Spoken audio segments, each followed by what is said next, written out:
तर तुम्ही जेव्हा बांगलादेश भारत विचार करता तेव्हा तुम्ही फक्त भारतीय लोकांशी बोलता किंवा जे भारतीय विद्यार्थी बांगलादेशमध्ये होता त्यांच्याशी बोलता, राजदूतांशी बोलता. मी काय केलं, तर मी अमेरिकेत येऊन 30 वर्ष झाली, भारतीय वंशाचा अमेरिकन नागरिक. तसे माझे खूप घनिष्ठ बांगलादेशी मित्र आहेत की गेले 25-30 वर्ष अमेरिकेत राहत आहेत, पण बांगलादेशशी अजून त्यांचा पूर्ण संबंध आहे. त्यांना विचारलं की तुम्हाला काय वाटतं बांगलादेशमध्ये सध्या काय चाललं आहे आणि त्याचा भारताशी काय संबंध आहे.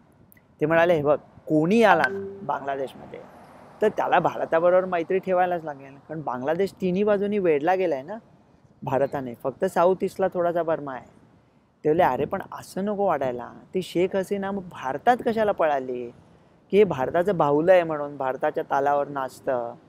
आम्हाला थोडा चीनचा पण विचार करायला पाहिजे. चीन पण तिकडची महासत्ता आहे त्या एरियातली आणि चीन पैसे बिसे जबरदस्त देते. लोकांना कळत नाही त्या पैशाच्या मागे काय डाव असतो, पण सुरुवातीला वाटतं ते पैसे देतात. आता बेनझीर भुट्टोने भारताबद्दल चांगलं लिहिलं होतं तिच्या आत्मचरित्रात की कसं आम्हाला चांगलं वागवलं वगैरे. पुढे तिचं काय झालं पाकिस्तानामध्ये, भारताबद्दल चांगले बोलणारे लोक पाकिस्तानात इलेक्शन नाही जिंकू शकत.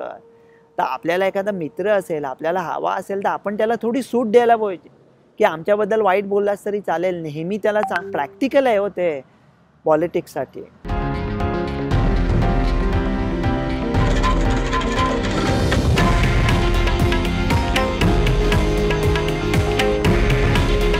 हे आहे देशातील नंबर 1 न्यूज नेटवर्क आणि आपण पाहत आहात TV9 मराठी.